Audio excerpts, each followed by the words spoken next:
Hello everyone. आज के इस वीडियो में हम क्लास 9th के फ्रांस की क्रांति चैप्टर का सारे प्रश्न आंसर करवाने वाले हैं। तो चलिए वीडियो को स्टार्ट करते हैं। तो आज का हमारा पहला क्वेश्चन है, फ्रांस में क्रांतिकारी विरोध की शुरुआत किन परिस्थितियों में हुई थी। तो आप इनका आंसर कैसे लिखेंगे, तो चलिए देखते हैं एक एक करके। सबसे पहले हम देखेंगे, आप इसको आंसर इस तरह से बनाइएगा कि निम्नलिखित परिस्थितियों के कारण फ्रांस में क्रांतिकारी विरोध की शुरुआत हुई थी, जिसमें 3-4 परिस्थिति था, जिसमें सामाजिक परिस्थिति, राजनीतिक, आर्थिक, ये सब परिस्थिति था, जिसको हम एक एक करके डिस्कस करते हैं। तो आप इस तरह से नोट्स बना करके आप आंसर लिखिएगा तो आपको ज़्यादा मार्क्स मिलेंगे और अच्छे से आपको समझ में भी आएगा। तो चलिए देखते हैं इसमें क्या है। सामाजिक परिस्थिति के बारे में समझते हैं। वहाँ पर सामंतवाद की प्रथा थी, जो 3 वर्गों में क्या थी, विभक्त थी। प्रथम, द्वितीय और तृतीय वर्ग। प्रथम स्टेट में पादरी लोग आते थे और दूसरे में कुलीन और तृतीय में जनसाधारण लोग, जैसे व्यापारी, व्यवसायी, अदालती कर्मचारी, वकील, किसान, कारीगर, भूमिहीन मजदूर, नौकर वगैरह आते थे। यह केवल तृतीय स्टेट ही था जो सभी कर देने को बाध्य थी। केवल टैक्स कौन भरता था? तृतीय स्टेट के लोग। पादरी और कुलीन वर्ग के लोगों को सरकार ने कर देने से छूट उन लोगों को प्राप्त था। सरकार को कर देने के साथ साथ किसानों को चर्च को भी कर देना पड़ता था। यह एक अन्यायपूर्ण स्थिति थी जिसने तृतीय स्टेट के सदस्यों में असंतोष की भावना को बढ़ावा दिया। अब देखते हैं आगे इसका नेक्स्ट परिस्थिति क्या था। अब देखेंगे आर्थिक परिस्थिति। सन 1774 में बुर्बो वंश राजवंश लुई 16वां फ्रांस के सिंहासन पर बैठा। उसने ऑस्ट्रिया की राजकुमारी मैरी एंतोइनेट से शादी किया। सत्तारूढ़ होने पर उसे जो शाही खजाना था वो खाली मिला। सेना का रखरखाव, दरबार का खर्च, सरकारी कार्यालय व विश्वविद्यालय को चलाने जैसे अपने नियमित खर्च निपटाने के लिए सरकार कर बढ़ाने पर बाध्य हो गई। कर बढ़ाने के प्रस्ताव को पारित करने के लिए फ्रांस के सम्राट लुई 16वां ने 5 मई 1789 को स्टेट जनरल की बैठक बुलाया। प्रत्येक स्टेट को सभा में एक वोट डालने की अनुमति दी गई। तृतीय स्टेट ने इस अन्यायपूर्ण प्रस्ताव का विरोध किया। उन्होंने सुझाव रखा कि प्रत्येक सदस्य का एक वोट होनी चाहिए।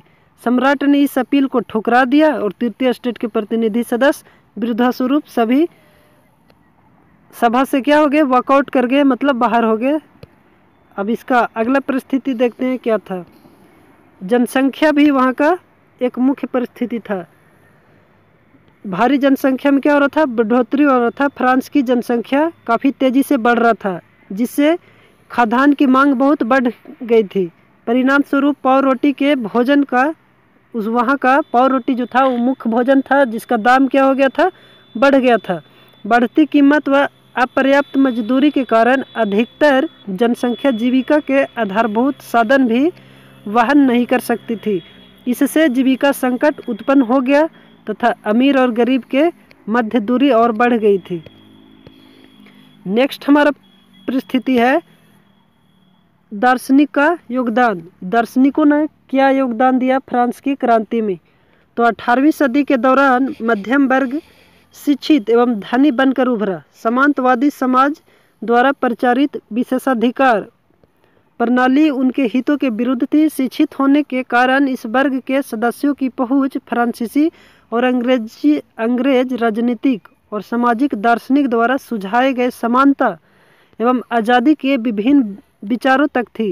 ये विचार सैलून व कॉफ़ी घरों में जनसाधारण के बीच चर्चा तथा वाद विवाद के फलस्वरूप तथा पुस्तक अखबार के द्वारा लोकप्रिय हो गए।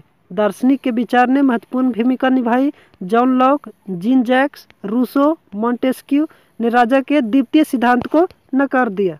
दैवीय सिद्धांत को नकार दिया। नेक्स्ट था राजनीतिकरण। इसको भी देखते हैं। राजनीतिकरण में क्या था? तृतीय स्टेट के प्रतिनिधियों ने मिराबियो एवं आबेसिए के नेतृत्व में स्वयं को राष्ट्रीय सभा घोषित कर दिया एवं शपथ ली कि जब तक सम्राट की शक्तियां को कम नहीं कर देते तब तक विशेषाधिकार वाली सामंतवादी प्रथा को समाप्त करने वाले प्रावधान नहीं बनाए जाएंगे। तब तक सभा को भंग नहीं करेंगे। जिस राष्ट्रीय संविधान सभा का मसौदा बनाने में व्यस्त थी, उस दौरान सामंतों को विस्थापित करने के लिए बहुत से स्थानीय विद्रोह हुए। इस बीच खाद्य संकट गहरा गया तथा जन साधारण का गुस्सा गलियों में फूट पड़ा। 14 जुलाई को सम्राट ने सैन्य टुकड़ी को पेरिस में प्रवेश करने के आदेश दिए। इससे सैकड़ों क्रुद्ध लोग और महिला स्वयं की सशस्त्र टुकड़ियां बना ली। ऐसे ही लोगों की एक सेना बास्तिल किले की जेल में जा घुसी और उसको नष्ट कर दिया। इस प्रकार फ्रांसीसी क्रांति का प्रारंभ हो जाता है। तो आप इसका इस तरह से आंसर लिखेंगे।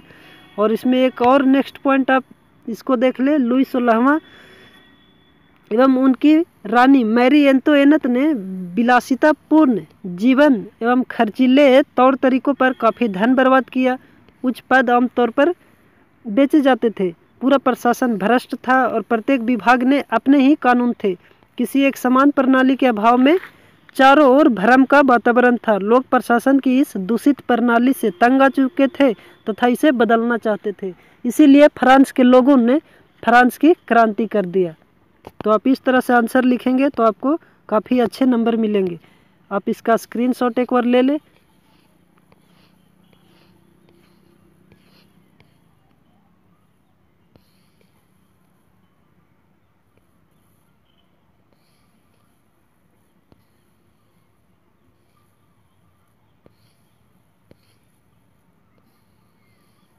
संख्या 2 को फ्रांसीसी समाज के कौन से समूहों को क्रांति से लाभ हुआ? कौन से समूहों को शक्ति त्यागने पर बाध्य किया गया? समाज के कौन से वर्ग को क्रांति के परिणाम से निराश हुई होगी? तो इसके बारे में डिस्कस करते हैं। तो उत्तर क्या लिखेंगे कि तृतीय स्टेट के धनी सदस्यों को फ्रांसीसी क्रांति में सर्वाधिक लाभ हुआ। इन समूहों में किसान, मजदूर, छोटे अधिकारीगण, वकील, अध्यापक, डॉक्टर, व्यवसायी शामिल थे।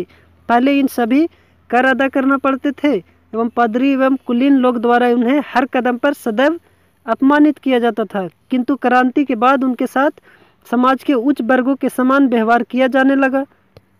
पादरी एवं कुलीन को शक्ति त्यागने पर बाध्य होना पड़ा तथा उनसे सभी विशेषाधिकार छीन लिए गए। समाज के अपेक्षाकृत निर्धन वर्गों तथा महिलाओं को क्रांति के परिणाम से निराशा हुई होगी, क्योंकि क्रांति के बाद समानता की प्रतिज्ञा पूर्ण रूप से फलीभूत नहीं हुई थी। तो महिला लोग को निराशा हाथ लगना पड़ा।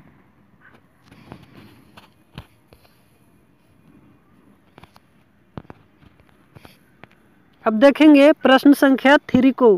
फ्रांसीसी क्रांति से 19वीं व 20वीं सदी के विश्व के लोगों को मिली विरासत का वर्णन करना है।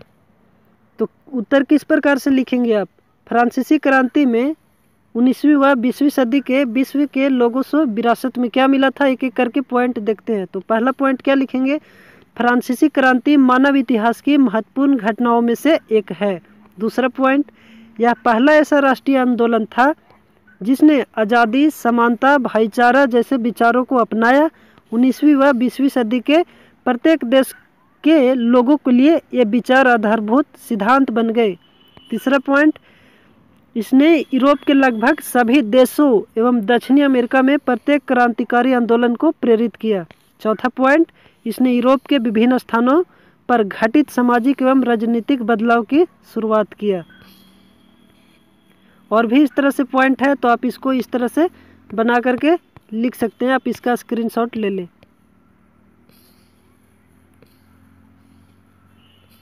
अब देखते हैं प्रश्न संख्या 4 को।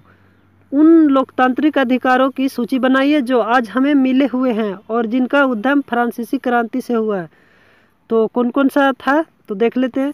विचार अभिव्यक्त का अधिकार, समानता का अधिकार, स्वतंत्रता का अधिकार, एकत्र होने तथा संगठन बनाने का अधिकार मिल चुका है।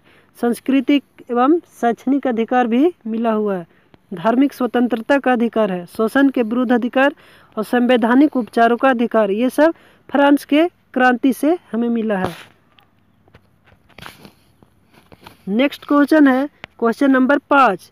क्या आप इस तर्क से सहमत हैं कि सार्वभौमिक अधिकारों के संदेश अंतर विरोध से घिरे हुए थे? तो इसका उत्तर लिखेंगे आप पुरुष एवं नागरिकों के अधिकार को घोषणा इतने विशाल स्तर पर सार्वभौमिक अधिकारों का खाका तैयार करने का विश्व में शायद प्रथम प्रयास था। इसने स्वतंत्रता, समानता एवं भाईचारे के 3 मौलिक सिद्धांतों पर बल दिया। सभी लोकतांत्रिक देशों द्वारा ऐसे सिद्धांतों को अपनाया गया है, किंतु यह सत्य है कि सार्वभौमिक अधिकारों का संदेश विरोधाभासों से घिरा था। पुरुष एवं नागरिक अधिकार घोषणा पत्र में कई आदर्श संदिग्ध अर्थों से भरे पड़े थे। तो आप इस तरह से आंसर बना के लिखेंगे और उसमें ये पॉइंट आप शामिल कर लेंगे। उसके बाद प्रश्न नंबर 6 को देखते हैं। प्रश्न संख्या 6 है, नेपोलियन के उदय का आप वर्णन कैसे करेंगे? तो आप इसको इस तरह बना के लिखेंगे। सन 1796 में निर्देशिका के पतन के तुरंत बाद नेपोलियन का उदय हुआ। निर्देशिका का प्रायः विधानसभाओं से झगड़ा होता था, जो बाद में उन्हें बर्खास्त करने का प्रयास करती। निर्देशिका का राजनीतिक रूप से अत्यधिक अस्थिर थी, अतः नेपोलियन सैन्य तानाशाह रूप से सत्ता में आ चुका था। सन 1804 में नेपोलियन बोनापार्ट ने स्वयं को फ्रांस का सम्राट बना दिया। वह पड़ोसी यूरोपीय देशों पर विजय करने निकल पड़ा, राजवंशों को हटाया और साम्राज्यों को जन्म दिया, जिसमें उसने अपने परिवार के सदस्यों को सत्ता में ला दिया। उसने निजी संपत्ति की सुरक्षा जैसे कई कानून बनाए। दशमलव प्रणाली पर आधारित नाप तौल की एक समान पद्धति शुरू की। अंत में 1815 के वाटरलू युद्ध में नेपोलियन का हार हो जाता है। तो आप इस तरह से आंसर बना के लिखेंगे। आप इसका स्क्रीनशॉट ले लें यहाँ से। तो चलिए मिलते हैं किसी नेक्स्ट वीडियो में, तब तक के लिए थैंक यू।